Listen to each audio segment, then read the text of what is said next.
In the gentle hills and green lands of southeastern Nigeria, where palm trees stretch toward the sky and red earth stains the souls of travelers, lies a village named Umuizu. The people there are Igbo proud, peaceful, and deeply connected to their traditions. And in Umuizu, there is something beautiful that speaks louder than words, something older than memory.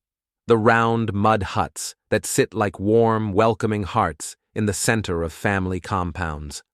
The story of these huts is the story of the people, and it begins with a girl named Umuizu, whose name means born in abundance. A house with no corners. Umuizu was 11 years old, curious and quick, always asking questions that made the elders smile and sometimes scratch their heads.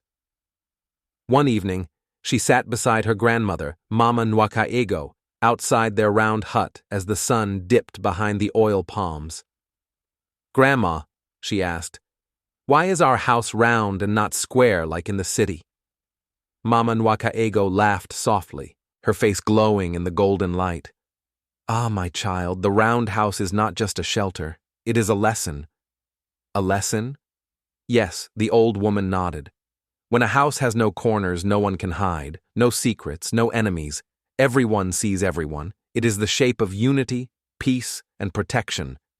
She pointed at the hut behind them. Made of clay from the nearby stream, molded with hands and heart, its walls were smooth and curved, cooled by air and time.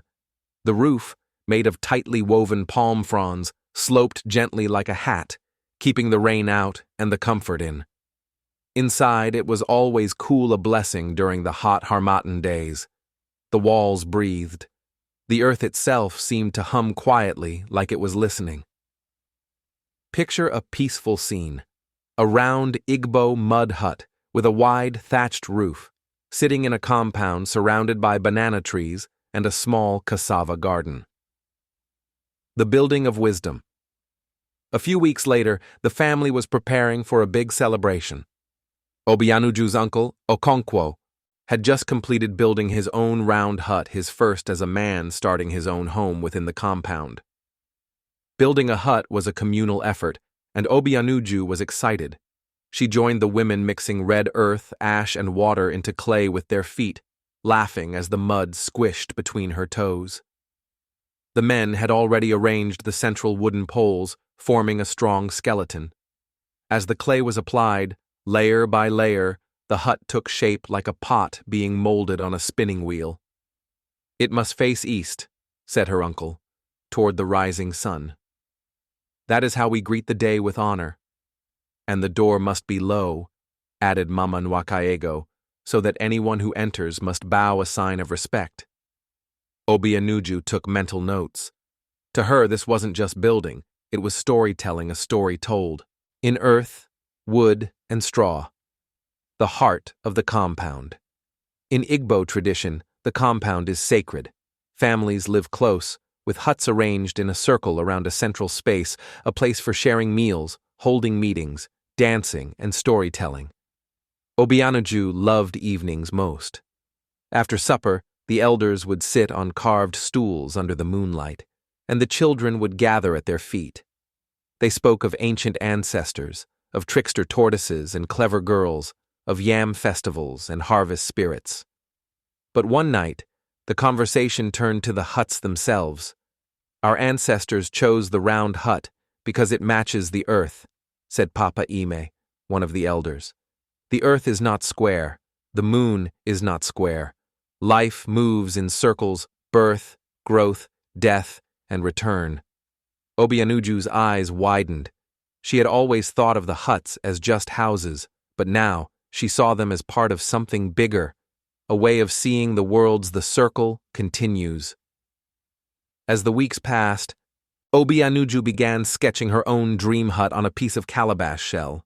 She would build hers with symbols, white chalk patterns around the doorway, and a small carved owl above the entrance for wisdom. "Will I have my own hut one day?" she asked her mother. "Of course," her mother smiled. "When the time is right. Every woman's hut is her pride. It holds her voice, her tools, her dreams. And so Obianuju began helping more learning to thatch, to smooth walls, to mend small cracks after the rains. Her hands grew skilled, and her heart grew full. Visualize a drawing of Obianuju's future hut, with painted patterns around the door, flowers planted at the base, and smoke curling gently from the cooking fire outside. The modern and the ancient years later, some people in the nearby town began replacing round huts with concrete blocks and zinc roofs. It's modern, they said. It looks more like the city. But in Umuizu, many still kept their round huts, some painted with bright colors, others decorated with symbols of their clans. Some added solar panels to the roofs, or used improved thatch to last longer. Obianuju, now a young woman, became an artisan helping families preserve and beautify their traditional homes. She even taught school children how to build model huts using clay, sticks, and straw. One day, she was invited to speak at a cultural festival in Enugu. Standing proudly in front of her handmade hut model, she said, "We do not reject the new, but we must not forget the old. The round hut holds more than our bodies, it holds our values. It teaches us to live without corners, without enemies, in unity." The crowd clapped, and elders nodded with respect. Back in Umuizu, Obianuju still sits with her grandmother, now very old, outside the family hut. "Do you remember asking me why our hut is round?" Mama Nwakaego asked, her voice soft. Obianuju nodded, smiling. "Now you know," said the old woman. "It is not just shape, it is soul. Imagine a peaceful evening scene, stars above, fireflies blinking, and a family sitting outside their round hut, surrounded by banana trees and the gentle rhythm of a village in harmony." The Igbo round hut is more than architecture. It is art, wisdom, history, and home. It speaks of community, respect, and the deep African truth that we are stronger together when we live in circles, not just in houses, but in hearts.